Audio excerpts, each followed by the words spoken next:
And so you see, my dear Yorick, this is why the French think they have the original. Oh, hi, you're there.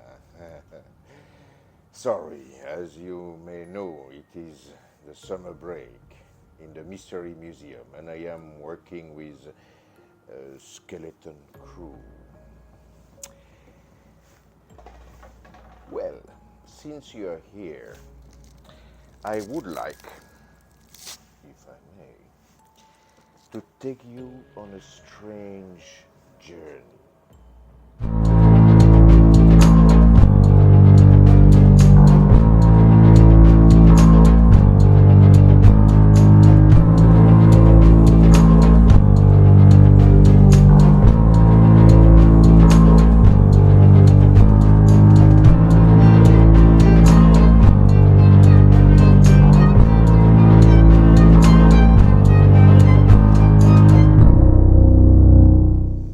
Welcome, my dear viewers, to Museum Mysteries, a show where we explore the thrilling world of art crimes and oddities and delve into the depth of their fascinating stories.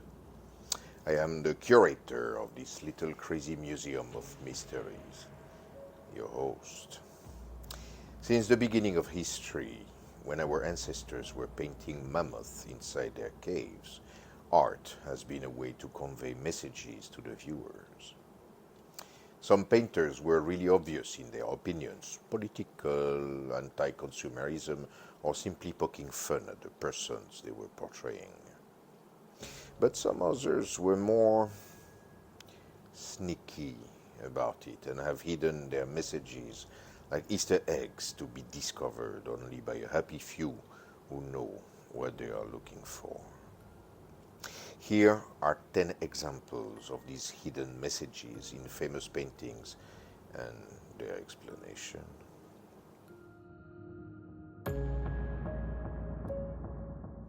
This one is as famous as can be.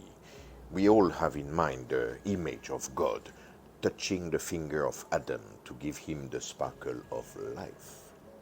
But did you know that with his angel companions and his deep red cloak, God actually presents himself in the shape of a human brain? Scientists have been able to clearly identify all parts, like the pituitary gland and even the vertebral artery, represented by the green scarf. Artists in the Renaissance did not hesitate to study human anatomy by dissecting corpses, and Michelangelo might have had a deep knowledge of not only external shapes of the body, but also various internal organs. Why did he do that? Some say it symbolizes God giving divine knowledge to Adam, but most people agree that it shows Michelangelo's protesting the church for rejecting science.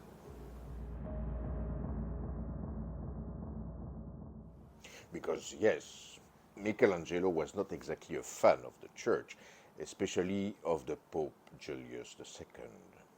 So when came the time to represent the prophet Zachariah, and the Pope being one of the main patrons who was, after all, paying him, Michelangelo had no other choice but to make the prophet look like Pope Julius. He got his revenge, though, by painting an angel in his back. The little angel, apparently innocently, is making an old-fashioned hand gesture, the fig. It is when you catch your thumb between your index and your middle finger, and was the equivalent at the time of flipping the bird or giving the finger, and is still used in some countries like Russia, for example. Let's stay in the Renaissance. A lot have been said about Mona Lisa, her smile, her posture. Some say she was a self-portrait of Leonardo in drag, but her identity has been confirmed as Lisa Gherardini, so it is not so much of a mystery anymore. However, her gaze is still subject to controversy, especially if you look at her eyes with a microscope.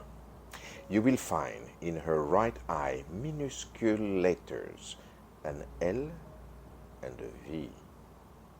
If beauty is in the eye of the beholder, old Leo's signature is in the eye of Mona Lisa.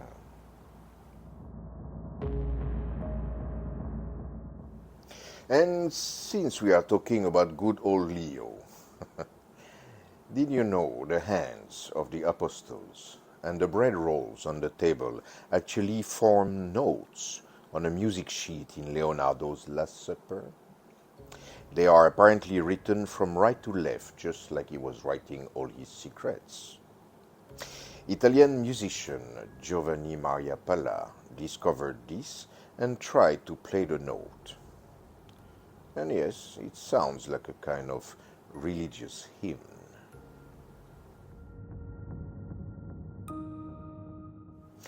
Everybody knows The Café Terrace at Night by Vincent van Gogh.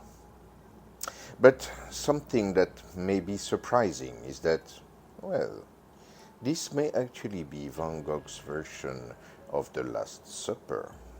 It wouldn't be surprising, as Vincent was very religious.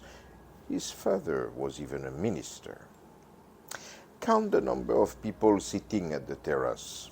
There are exactly 12 of them, and they surround this waiter figure who, on closer inspection, seems to have long hair, wears a long white frock over his black shirt, and is standing exactly in front of the cross, in the middle of the window behind him. Coincidence? I think not.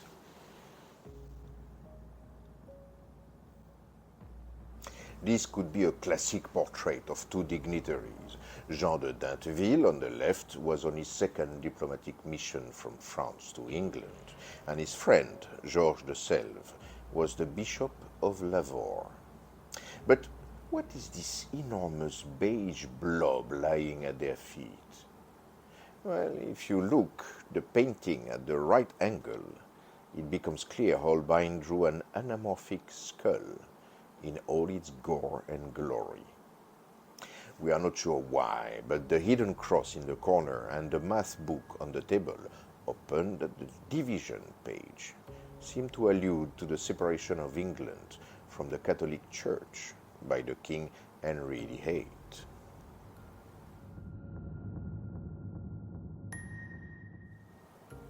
The Innocent Music Lesson by Johannes Vermeer is actually a very sexually charged painting. Far from being focused on her piano, as we may think by looking at her back, the young lady is seen in the mirror as exchanging a languorous gaze with the teacher. There is some wine on the table, which was believed to be an aphrodisiac at the time. The cello on the floor, with its long and pointy support, is also a phallic symbol. Finally, there is a Latin inscription that makes sure we are not mistaken. Music is a companion in pleasure and a balm in sorrow.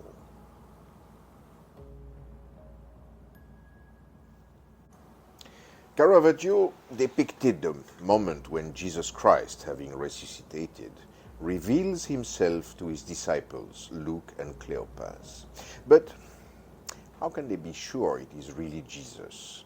Just like Saint Thomas, they could be skeptical, no? Well, he had to give them a sign. And the fruit basket in the corner of the table does just that. It casts a shadow in the shape of a fish.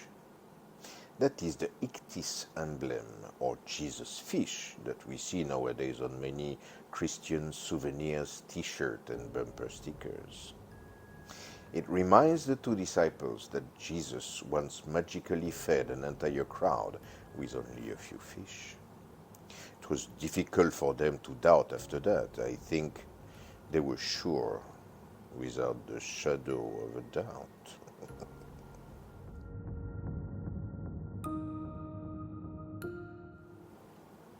In this immensely famous and disturbing painting from Edvard Munch, we see a man, his hands around his face, screaming out of fear. Munch was apparently walking near a psychiatric hospital when he heard a scream that chilled his blood and decided to represent it in his painting. There are several versions, but in at least one of them he also wrote in the corner, "Can only have been painted by a madman." Experts think it was one of the nasty comments he received during his first exhibition, where critics were very harsh with his new style.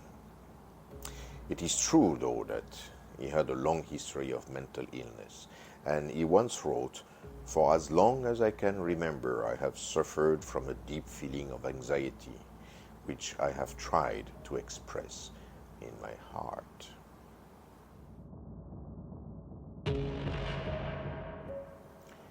If there is a painting full of hidden messages and Easter eggs, it is the Garden of Earthly Delights by Hieronymus Bosch.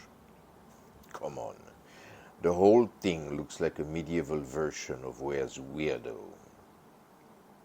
From the weird to the really bizarre, Bosch depicts in crude details what he thinks is happening in heaven, earth, and in hell.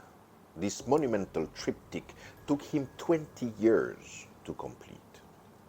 It is only in 2014, almost 5 centuries after its completion, that a college student realized there were some musical notes tattooed on the naked butt cheeks of one of the characters. He, of course, tried to play them and got a very creepy score.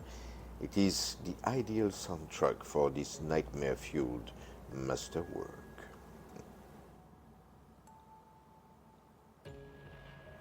And there you have it, fellow art enthusiasts.